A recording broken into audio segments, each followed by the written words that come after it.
Hello and welcome viewers, I'm Pia and you're watching NewsX World. Let's take a look at the top headlines this hour.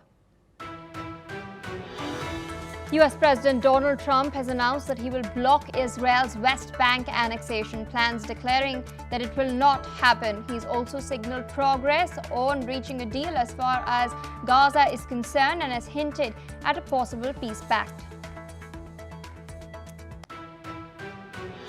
Yemen's Houthis claim that Israeli airstrikes have killed 2 and wounded 48 in Sanaa.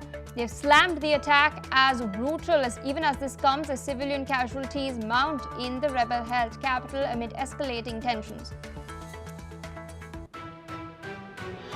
Donald Trump has signed an executive order to sell TikTok's U.S. operations to American and global investors, valuing the deal at $14 billion. The move aims to address U.S. national security concerns with key investors like Michael Dell and Rupert Murdoch involved. Former FBI Director James Comey has denied criminal charges, claiming innocence after an indictment for false statements and obstruction. Meanwhile, President Trump has celebrated his indictment, calling Comey one of the worst FBI directors, urging further action. Donald Trump has announced a 100% tariff on branded and patented pharma imports starting on the 1st of October. New duties also target kitchen cabinets, furniture and heavy trucks as part of his latest trade move aimed at boosting U.S. domestic manufacturing. Russian President Vladimir Putin has met IAEA Chief Rafael Grossi in Moscow to discuss nuclear energy, non-proliferation and safety. Grossi has now expressed gratitude for support, highlighting ongoing efforts in nuclear security and global cooperation on energy challenges. US President Donald Trump has held a meeting with Pakistan's Prime Minister Shehbaz Sharif and Army Chief Asim Munir at the White House, discussing regional security, bilateral relations and global challenges, even as the 80th UNGA session is underway. Donald Trump has met his Turkish counterpart Recep Tayyip Erdogan at the White House and has urged Turkey to stop buying oil from Russia amidst the war in Ukraine. He's also discussed sanctions, F-35 fighter jets and Turkey's influence over Moscow in the conflict.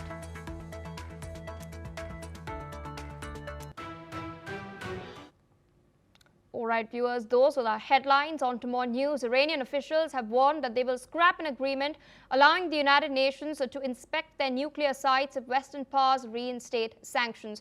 Foreign Minister Abbas Araghchi has now stated that Tehran would consider its commitments terminated if the UN Security Council resolutions are restored. The sanctions are due to return on Saturday after United Kingdom, France and Germany. The E3 powers accused Iran of violating the 2015 nuclear deal. Meanwhile, Iranian President Masoud Pezeshkian has stated that if UN sanctions are reinstated, Iran will adjust its policies accordingly. He stressed that the country is fully prepared to face any scenario or condition, but hopes that the sanctions will not be revived. Meanwhile, Russia and China have asked the UNSC to vote on a resolution in order to delay the reinstatement of sanctions on Iran by about 6 months, even as diplomats are warning that chances of success remain rather slim.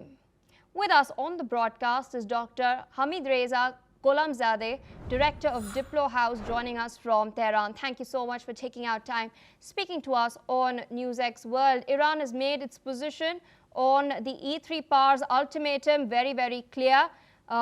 What, in your assessment, could be the consequences if the UNSC goes ahead with reinstating these sanctions? What could be the economic impact on Iran? Thank you very much, Pia. The most important impact of this act of European Troika is not against Iran, and the sanctions is not the most important impact and effect of this incident. It is going to put a little pressure on Iran, because whatever the European sanctions is supposed to make Iranian economy difficult, harsher and stronger ones have already been imposed by the Americans. So Iran has been dealing with the American unilateral sanctions for so long, and even since the Trump's first administration, in which he imposed maximum pressure campaign against Iran, and he himself admitted at the end of his term that it was a failure. And Biden did not remove those sanctions, and they have remained in place. And now the Americans are imposing more and more sanctions. All these things are much stronger than the European Union sanctions. And Iran is not dealing that much with European economy. So economically speaking, Iran is not dealing with, for example, European products or industry or such things and investments. So it doesn't mean that if the sanctions return, it would be a harsh blow to Iranian economy. No, it's not like that. And even the UN security resolutions that are supposed to return, the 5 resolutions, they are not targeting Iranian oil industry, which is the main source of income for the country. And thus the resolutions are not going to affect the Iranian oil export either. But what is happening in between is that the Europeans are killing the international norms and they are killing international regulations, because the way they fought against Iran and the way they brought this to the Security Council was against international law. And that's something that the Russians and the Chinese warned against that. Actually, the Russians sent a letter to the Security Council and the Secretary General of the United Nations last November in 2024. They said that this procedure cannot be triggered by Europeans because it was the Europeans who did not fulfill their commitments within the JCPOA. According to the JCPOA's text, Europeans and the Americans were supposed to lift the sanctions, and if they lift the sanctions and Iran, then this next item says, if Iran is economically benefiting from the JCPOA and removal of the sanctions, then Iran accepts limitations on its nuclear program. So the first part of the condition has not happened, so the second part cannot be happened either. So they cannot expect Iran to accept limitations while they have not removed the sanctions. They actually followed the steps of President Trump in his first term, and they left the sanctions, the JCPOA. They were supposed to establish this INSTEX mechanism, as they called it at that time, but they failed to do that. They did whatever the Americans dictated them at that time and right now. So what happens then? By killing the international norms, the world order, the current world order, would be even weakened more than what has been weakened so far. If this weakened world order continues like this, then it would collapse. And if it collapses, the first victim would be the Europeans themselves, because they were the most important, the biggest loser actually, because in the new world order, they are not going to have any place, neither economically, nor militarily, nor politically, nor technologically. They don't have any word to say in the global scene, and thus they will lose their place in international order if it changes. So in long term, or even in mid-term, the biggest loser would be the Europeans. But for Iran, life is not going to change that much because, as I said, there is going to be some psychological impacts because of the sanctions. The market is going to react psychologically, but after a short while, the market realizes that there is no economic realities into that, and there is no economic grounds for, I don't know, the inflation or more expensive and such things. Thus, it's not going to affect the Iranian economy, and it would actually return to this normal situation. A quick follow-up. Iran, meanwhile, has expressed willingness to adjust its policies. This clearly leaves the ball in the court of the E3 countries. Do you think there is still time for compromise? They have the last chance by the votes that is going to be to place tonight, actually. The reality is that, logically speaking, if Iran wants to work with the IAEA or it wants to negotiate with the Europeans, there needs to be some goal to that. There needs to be some outcome expected from that. But there is nothing in place. They just say that you should come to the table, you should accept whatever we say, and you have no say to, nothing, no right to say. Even the regulations of the IAEA itself is not followed by the IAEA and by the Europeans. Even the NPT is not followed by the IAEA itself. The Americans attacked Iranian facilities, nuclear facilities. They clearly violated the regulations of the IAEA, and they were supposed to be actually trustees of the NPT, and they were supposed to protect NPT. But the Americans themselves have violated that. So what does it mean if you want to join the IAEA and NPT to benefit from the regulations and to be entitled to the rights for civil nuclear rights and facilities, and you cannot benefit from that? So what is the use of that? So yes, just like what happened after the recent war that we had, in which it was clear that the IAEA had paved the ground for the Israelis to attack Iran, and they had transferred information to the Israelis and to the Americans. So after that, Iran stopped its cooperation, suspended cooperation with them. And there is no ground for revival of that. Even Mr. Grossi, the Director General of the IAEA, when he was given the opportunity to condemn the attack against Iranian facilities, to attack violation of the rights and the regulations of his own agency, he denied to do so. He refused to condemn the attack. So what is the meaning for negotiation with that? What Iran is trying to achieve?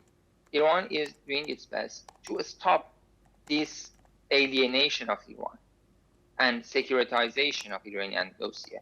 Iran knows that it doesn't have any nuclear bombs, and does not want to have any nuclear weapons, and has clarified for that, and has always been ready for to give all the confirmations to the others, especially the IAEA. But when everything leads to pressure on Iran, and Iran is not going to be like that, so Iran doesn't want to continue cooperation. Iran wants to be a normal country, just like others, and it is a normal country. But by politicizing its case and by putting such rumors against Iranian program, they are making Iran an alien, because they are following their own political agendas against Iran. So Iran is doing its best in order to keep its relations with the United Nations and Security Council at normal level. If the resolutions come back, as I said, it's not going to affect Iran. But Iran doesn't believe that it needs to have such a situation, and is trying to stop this situation. All right, sir. With that, I would like to thank you for taking out time, sharing your perspective with us on NewsX World. Meanwhile, viewers, we are shifting our focus to further developments coming in. We're now learning that China has urged the United States to provide open and fair treatment for TikTok and other Chinese companies investing in America, following US President Donald Trump's signing of an executive order which outlines a proposed deal for a US version of TikTok. The Chinese Foreign Minister has also, in fact, spoken on the issue, stressing, that Beijing respects the will of enterprises and hopes that US will also maintain a non-discriminatory business environment for Chinese investors. Listen in. 我要重申，中方在 TikTok 问题上的立场是清楚的。中国政府尊重企业意愿，乐见企业在符合市场规则基础上做好商业谈判。 达成符合中国法律法规、利益平衡的解决方案，希望美方为中国企业到美国投资提供开放、公平、非歧视的营商环境。 Meanwhile, the executive order signed by Trump on Thursday declares that his plan to sell TikTok's US operations to American and global investors will comply with national security requirements outlined in the 2024 bipartisan law. Now, under the new framework, 6 out of 7 board members of TikTok will be American nationals, and the app's algorithm will also be retained. The US user data will also be stored on an Oracle cloud server outside the control of China's ByteDance. Moreover, Trump has highlighted his positive discussions with Chinese President Xi Jinping, who has approved the deal. With us on the broadcast is Dr. Bonnie Yushi Liao, Assistant Professor at Tamkang University in Taiwan, joining us from Taipei. Thank you so much for taking our time speaking to us on NewsX World. At the outset, I'd like to ask you, it's clear now that China has expressed concerns in a way, calling for fair treatment of other Chinese companies in the United States of America. So, in your assessment, is China concerned that this TikTok deal will set a precedent for other Chinese tech companies operating through the United States? The short answer is yes, unless lawmakers step in. The arrangement effectively creates a TikTok model, license the technology, park data, and infrastructure in the US, and argue that risks are contained. You could easily imagine versions of this for like EV batteries or software stacks, BYD, CATL, even other consumer apps. But precedence should come from law, not one-off contracts. Platform neutrality isn't guaranteed just because a company is American or hosts servers in Texas. You need 4 things to land on US soil, not just one. Okay, data landing, algorithm landing, human moderation landing, and money flow landing. Without onshore control of all 4 and real transparency on advertising and funding sources, commercial incentives will still tilt towards whoever pays, including capital from China or Russia. My recommendation will be baseline legislation that mandates, first of all, US custody of data and model updates, and secondly, change control laws and independent audit rights, and also US-based moderation subject to US labor and privacy laws. And at last, a public ad library with funding provenance. And maybe add a 5th, a regulated kill switch if compliance fails. Otherwise, we're outsourcing trust to private contracts. Indeed, and a quick follow-up, this is an era where data is invaluable. Large data sets are often used to train large language AI models. Now, TikTok has an estimated 170 million American users. So the sheer amount of data that flows through that are currently with ByteDance servers is quite helpful as far as the AI race is concerned. So how will the storage of this data on Oracle servers now impact the larger US-China tech battle? It reduces the attack surface, but data residency is not data governance. The big question are who writes and updates the code, who tunes the recommendation parameters, where do labelers sit, who sees the telemetry. If code and model weights are updated from abroad and ad revenue decisions can be influenced offshore, the America storage alone doesn't solve the strategic problem.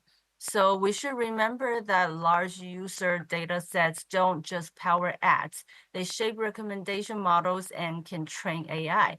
If US person data can be used directly or indirectly to improve foreign states' aligned systems, that's a competitive subsidy. So the policy focus should be purpose limitation and data minimization.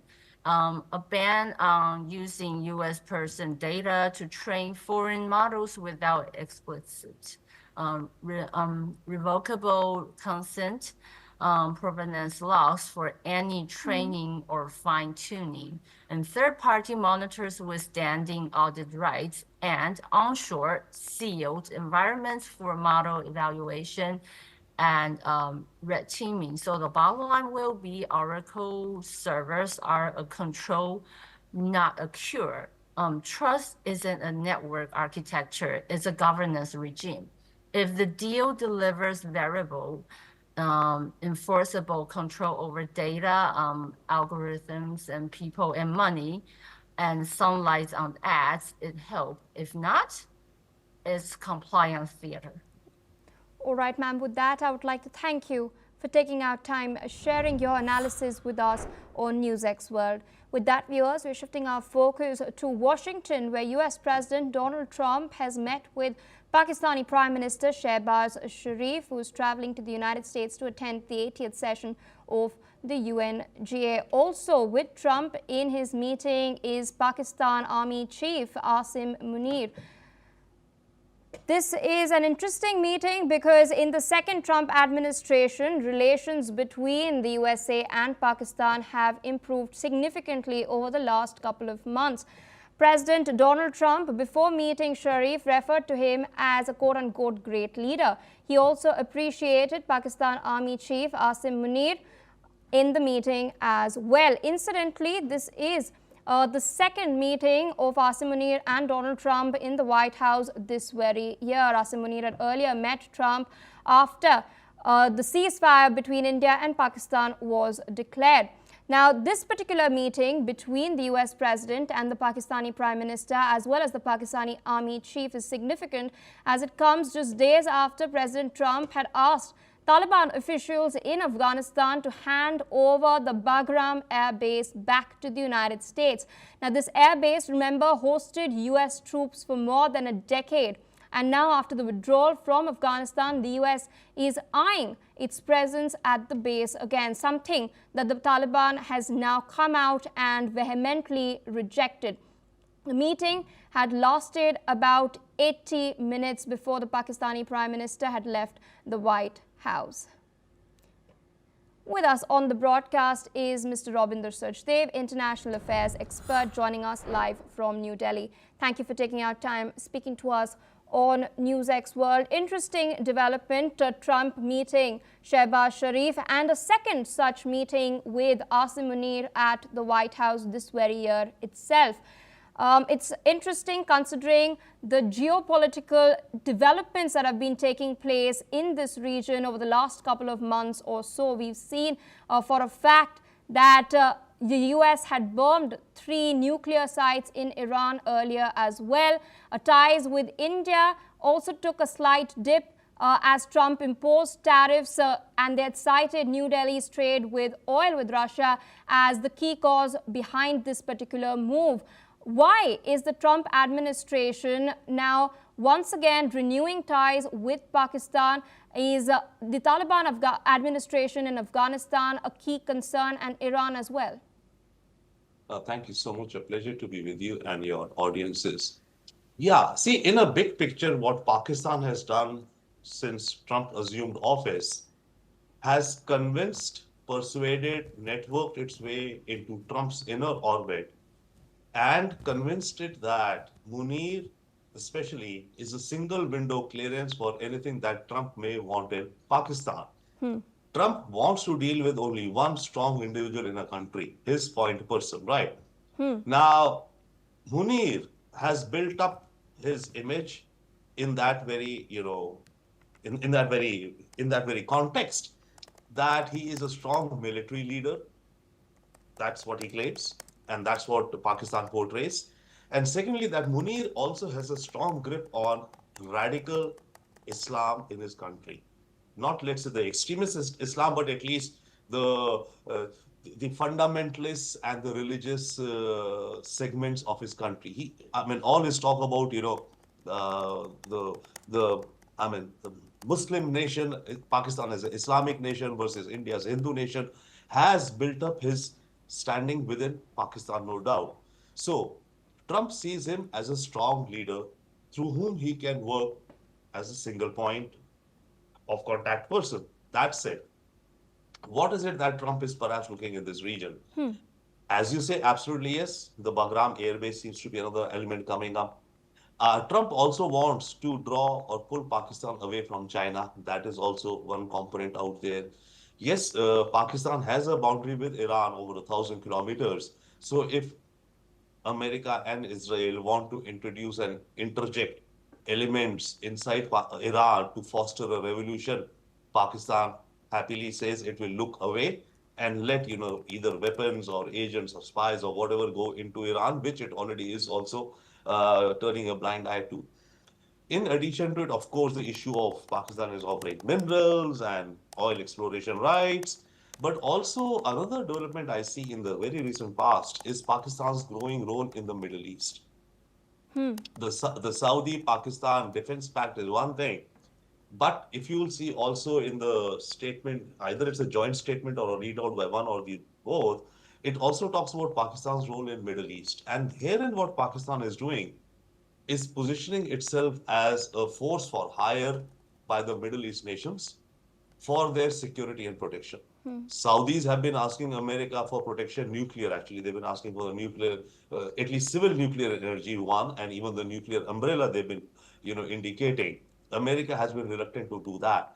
It may be so happening that through the back channels, America is encouraging Pakistan also to be the manpower provider for security of America-friendly regimes in the Middle East. That's another vector which is playing out, I think, right now. Indeed, sir. And what are Donald Trump's personal considerations into this? That's also a large question that is looming, because there was a report that was released by the Sunday Guardian a while back stating that Pakistan is employing a lobby with about 13 firms in Washington, in which $3,550,000 US dollars were in fact used in lobbying engagements within a span of months, which involved Keith Schiller, Donald Trump's former bodyguard and director of Oval Office operations, as well as George Israel, a former Trump Organization compliance chief and lawyer as well. We also know that there's a lot of murmur regarding a crypto deal between the Trump family and Pakistan that has been floating around for a while. Yeah, sure. I mean, those are elements. I mean, lobbying in America is absolutely legal and legit. Any country can hire lobby firms as far as they are registered with the appropriate agencies, right? I mean, any country in the world, and countries do hire lobby firms, and countries hire lobby firms where the personnel are those who are aligned with the politics of the present administration. So if it's the term of Democrats, countries will hire lobby groups who have former congressmen who were Democrats, former officials of the administration in a Democratic presidency. So similarly with Trump, it's happening that way. Okay, so countries could be hiring those lobby groups which are seen or which are close to Trump and the politics of Trump. Now that said, yes, Pakistan has hired, maybe as you said, yes, I do remember the report in Sunday Guardian, X number of lobbies. And what is $3 million, by the way, madam, in the big games which are out there? Okay, I mean, any country could be easily spending tens of times of that amount to influence American policy. So that's out there. So we understand it's legit. They're doing it. One. And it has brought them success, by the way. Secondly, as to the crypto deal, yes, this actually happened the pace was accelerated in this just after, I think, or after the Pahalgam attacks. Zach Witkoff, who is the son of Steve Witkoff. Steve Witkoff and Trump are golfing buddies, and Steve Witkoff is a building, tycoon also, and is the interlocutor for, Israel, is also the interlocutor with Putin for Trump. So he's a Trump confidant, absolutely. His son, Zach, is a partner in a crypto company known as World Liberty Financial, which was actually founded by Trump, his elder son, and includes his youngest son, Barron, also. Okay. The Trump family holds about 70% of such stake in the company. Zach Witkoff is a partner in that. So, a few months ago, just after Pahalgam, Zach Witkoff visited Pakistan at the invitation of something known as the Pakistan Crypto Council. That council was set up by Pakistan, by a private agency in Pakistan, to create entry into Trump's inner circle, and they did succeed in that. They brought onto their board as an advisor the founder of Binance. I forget what his exact name is, some Chinese ethnic name, right? And That gentleman is connected to World Liberty Financial.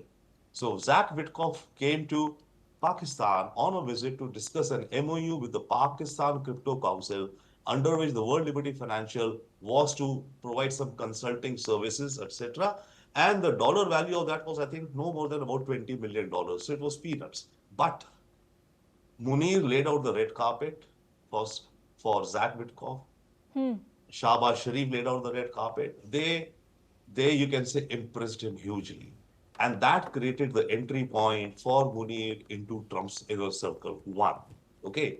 And which they've been going from strength to strength. Now, what Pakistan is offering is that it says that, okay, Pakistan can be the future of crypto, or Pakistan, can designate multiple zones and policies which would be helpful to the cryptocurrency revolution in the world. So Pakistan is talking that language with World Liberty Financial, the company that you refer to, which is a Trump family company, in which Zach Witkoff is also a partner.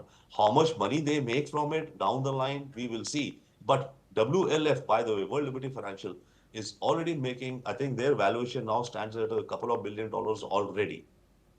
All right, sir. With that, I would like to thank you for taking our time, providing perspective to all our viewers on the broadcast today. Meanwhile, viewers, we're shifting focus to more updates coming in. Moldova is preparing to hold pivotal parliamentary elections on September 28th. This vote comes at a critical juncture for the small European nation as it continues to navigate complex domestic challenges and struggles to position itself between Europe and Russia. The European Union has stated that Moldova is facing an unprecedented campaign of disinformation from Russia ahead of key parliamentary elections, with the aim of knocking the country off its pro-European course. The EU Foreign Affairs spokesperson Anita Hipper has stated that it is not the first time that Russia is employing textbook manipulation and disinformation tactics, and she's further gone on to claim that Russia is resorting to much more. She has in fact stated that Russia is deeply interfering in the electoral process. Moldova's pro-EU Premier President Maia Sandu, whose party is narrowly in the lead according to polls, has warned that the Kremlin is looking to buy votes, stir unrest and wage an online disinformation campaign. Meanwhile, Russia has denied all of these accusations and allegations, and meanwhile has accused Moldovan authorities of spreading anti-Russian rhetoric.